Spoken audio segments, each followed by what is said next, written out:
इस मूवी की शुरुआत में हमें एक छोटी बच्ची दिखाई जाती है जिसका कि नाम सोफी होता है और सोफी का इस दुनिया में कोई नहीं था, इसलिए वो एक अनाथालय में रहा करती थी। और एक रात नींद ना आने के कारण वो उस अनाथालय में घूम रही होती है। उसके बाद जब सोफी घूमते घूमते एक खिड़की के पास आती है तो उसको खिड़की के बाहर कुछ बिल्लियां दिखाई देती हैं और सोफी उन बिल्लियों को देख रही होती है कि तभी वहाँ पर एक जायंट आ जाता है और सोफी उस जायंट को भी देख लेती है। और जब जायंट को इस बात का पता लगता है कि सोफी ने उसे देख लिया है तो वो खिड़की के पास आकर सोफी को पकड़ लेता है और उसे अपने साथ ले जाता है। उसके बाद वो जायंट सोफी को लेकर एक दूसरी दुनिया में चला जाता है और अब सोफी देखती है कि वो एक बड़े से घर में आ गई है जहाँ की हर एक चीज काफी बड़ी होती है क्योंकि वो एक जायंट का घर जो होता है। उसके बाद सोफी उस घर से भागने की कोशिश करने लगती है कि तभी उसके सामने वो जायंट आ जाता है और हम देखते हैं कि ये एक ओल्ड जायंट होता है जिसे देखकर सोफी काफी डर जाती है। और अब वो ओल्ड जायंट सोफी को पकड़कर एक पेन में रख देता है जिस पर सोफी को लगता है कि अब वो ओल्ड जायंट उसे मारकर खा जाएगा और वो डरते हुए उससे पूछती है कि क्या अब तुम मुझे मारकर खा जाओगे, जिस पर वो ओल्ड जायंट सोफी को बोलता है नहीं, मैं इंसानों को नहीं खाता हूँ और मैं तुमको भी नहीं खाऊंगा। उसके बाद सोफी उससे पूछती है कि अगर तुम मुझे खाना नहीं चाहते तो फिर मुझे पकड़कर यहाँ पर क्यों लाए हो। तो वो ओल्ड जायंट उसे बताता है कि तुमने मुझे अपनी दुनिया में घूमते हुए देख लिया था और अगर मैं तुम्हें अपने साथ नहीं लाता तो तुम सबको मेरे बारे में बता देती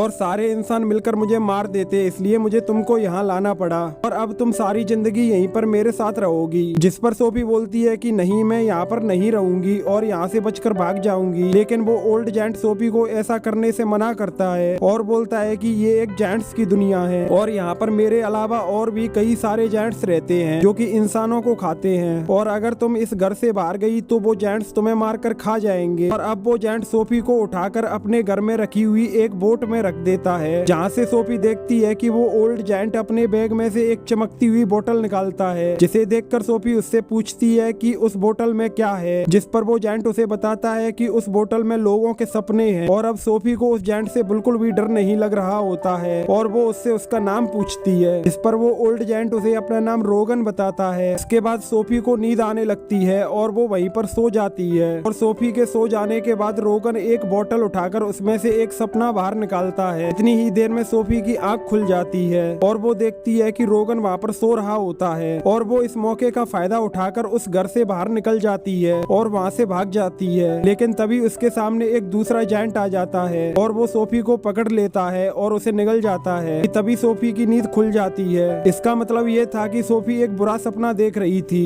जो कि रोगन ने उसे दिखाया था ताकि वो उस घर से बाहर ना जाए और उसकी जान बची रहे। और अब सोफी रोगन से जायंट्स की दुनिया के बारे में बात कर रही होती है कि तभी वहाँ पर एक और जायंट आ जाता है जो कि साइज में रोगन से काफी बड़ा होता है। इसे देखकर सोफी वहीं पर छुप जाती है और वो जायंट रोगन को बोलता है कि उसे काफी भूख लगी है और उसे खाने के लिए मीट चाहिए, जिस पर रोगन उसे बताता है कि उसके पास मीट नहीं है और उसने मीट खाना छोड़ दिया है क्योंकि अब वो सब्जियां खाने लगा है। लेकिन तभी उस जायंट को वहाँ पर किसी इंसान की खुशबू आने लगती है और इसलिए वो उस घर में हर तरफ इंसान ढूंढने लगता है। तभी सोफी वहाँ पर पड़ी एक सब्जी के अंदर छुप जाती है और उस जायंट को वहाँ पर खाने के लिए कोई भी इंसान नहीं मिलता तो वो गुस्से में आकर वहाँ से चला जाता है। के बाद रोगन सोफी को बताता है कि अब उसे कहीं पर जाना पड़ेगा, इसलिए तुम इस घर से बिल्कुल भी बाहर नहीं निकलना। इसे सुनकर सोफी उससे पूछती है कि उसे कहाँ जाना है तो लोगन उसे बताता है कि वो लोगों के लिए सपने इकट्ठा करने जा रहा है। लेकिन सोफी उसे बोलती है कि मुझे भी अपने साथ ले चलिए क्योंकि अगर आपके जाने के बाद वो जायंट फिर से यहाँ आ गया तो वो मुझे पकड़कर मार देगा,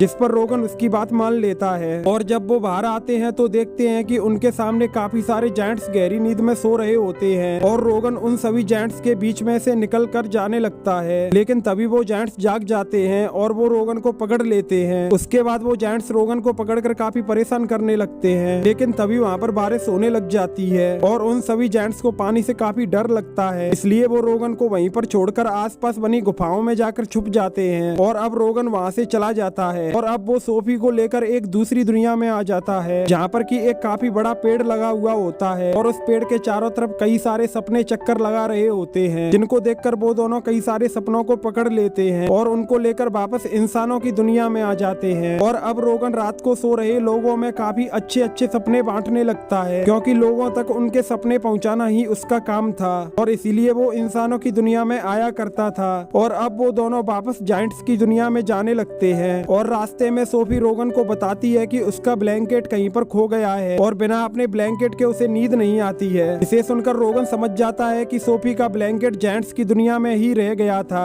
और ये जानकर वो काफी दुखी होता है और सोफी को बोलता है कि अब मैं तुम्हें वापस अपने साथ नहीं ले जा सकता हूँ, क्योंकि अब तक बाकी जेंट्स को तुम्हारे बारे में पता लग गया होगा और वो तुमको ही ढूंढ रहे होंगे। और अब रोगन सोफी को बताता है कि काफी सालों पहले उसे एक बच्चा मिला था जो कि तुम्हारी तरह ही काफी प्यारा था और उसे मैं अपने साथ अपनी दुनिया में ले जाया करता था, लेकिन एक बार बाकी जेंट्स को उसके बारे में पता लग गया था और उन सब ने मिलकर उस बच्चे को मार दिया था और मैं ये बिल्कुल भी नहीं चाहता हूँ कि तुम्हारे साथ भी ऐसा ही कुछ हो, इसलिए मुझे तुम्हें यहीं छोड़कर जाना होगा। जिसे सुनकर सोफी काफी दुखी होती है और रोगन को बोलती है कि उसका इस दुनिया में कोई भी नहीं है और वो यहाँ पर नहीं रहना चाहती है, क्योंकि उसे रोगन के साथ रहना काफी अच्छा लगने लगा है और रोगन उसे अपने परिवार की तरह लगने लगा है। और ये सब सुनकर रोगन सोफी की बात मान लेता है और उसे अपने साथ ले जाने लगता है। उसके बाद रोगन सोफी को लेकर अपने घर आ जाता है, लेकिन तब तक बाकी सभी जेंट्स को पता लग गया था कि रोगन के पास कोई इंसान है और वो सभी जेंट्स मिलकर रोगन के पास आ जाते हैं और उसे सोफी के बारे में पूछने लगते हैं, लेकिन रोगन उनको बोलता है कि उसके पास कोई भी इंसान नहीं है। जिसे सुनकर वो सभी जेंट्स मिलकर रोगन के घर को बिल्कुल तहस नहस कर देते हैं और वहाँ से चले जाते हैं। और अब सोफी वहाँ की दीवार पर लगी क्वीन की एक पुरानी तस्वीर को देखती है, जिसे देखकर सोफी को एक आइडिया आता है और वो रोगन को बोलती है कि आपको क्वीन के लिए एक सपना बनाना चाहिए जिसमें आप क्वीन को जेंट्स की छुपी हुई दुनिया के बारे में बताना और क्वीन को ये भी बताना कि यहाँ पर रहने वाले जेंट्स छोटे बच्चों को पकड़कर खा जाते हैं। और इसी सपने में आप हम दोनों के बारे में भी क्वीन को बता देना, जिससे कि जब हम क्वीन के सामने आए तो वो हम दोनों को पहचान जाए और हमारी बात पर यकीन करे। और ये सुनकर रोगन ऐसा ही करने लगता है और वो क्वीन के लिए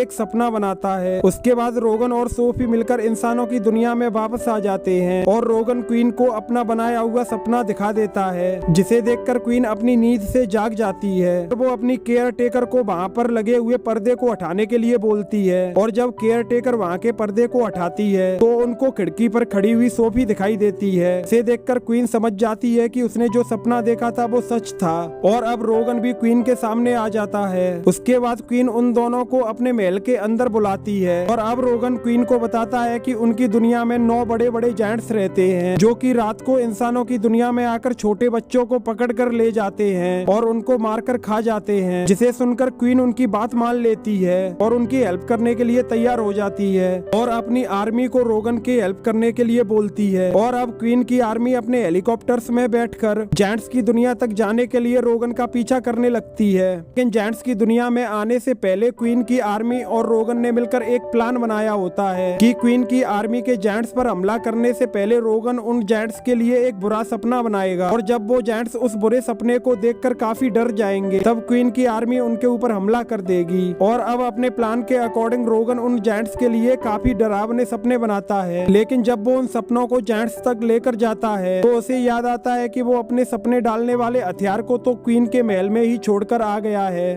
लेकिन तभी सोफी उन सपनों वाले जार को उठाकर जेंट्स के बीच में ले आती है और वो वहाँ जाकर उस जार को खोल पाती उससे पहले ही एक जेंट जाग जाता है और वो जैसे ही सोफी को पकड़ने वाला होता है तो सोफी उस जार को तोड़ देती है और वो सारे सपने निकलकर सभी सोते हुए जेंट्स की नींद में चले जाते हैं, जिससे कि वो सभी जेंट्स नींद में ही काफी डरने लगते हैं। लेकिन एक जेंट जो कि पहले से ही जाग गया था उस पर इन सपनों का कोई भी फर्क नहीं पड़ता है, क्योंकि सपने सिर्फ सोते हुए लोग ही देख सकते हैं। और अब वो जेंट सोफी पर हमला कर देता है, लेकिन तभी रोगन वहाँ पर आ जाता है और वो सोफी की जान बचा लेता है। लेकिन वो जेंट गुस्से में आकर रोगन को पकड़ लेता है और उसे मारने ही वाला होता है कि तभी वहाँ पर क्वीन की आर्मी आ जाती है और वो लोग सारे जेंट्स को पकड़कर अपने साथ ले जाते हैं और उनको समुद्र के बीचों बीच बने एक आइलैंड पर छोड़ देते हैं और उनको खाने के लिए कुछ सब्जियां और उनके बीज भी फेंक देते हैं ताकि उन बीजों की हेल्प से वो जेंट्स वहाँ पर सब्जी उगा कर खा सकें। और उसके बाद हम देखते हैं कि क्वीन सोफी को अपने महल में रख लेती है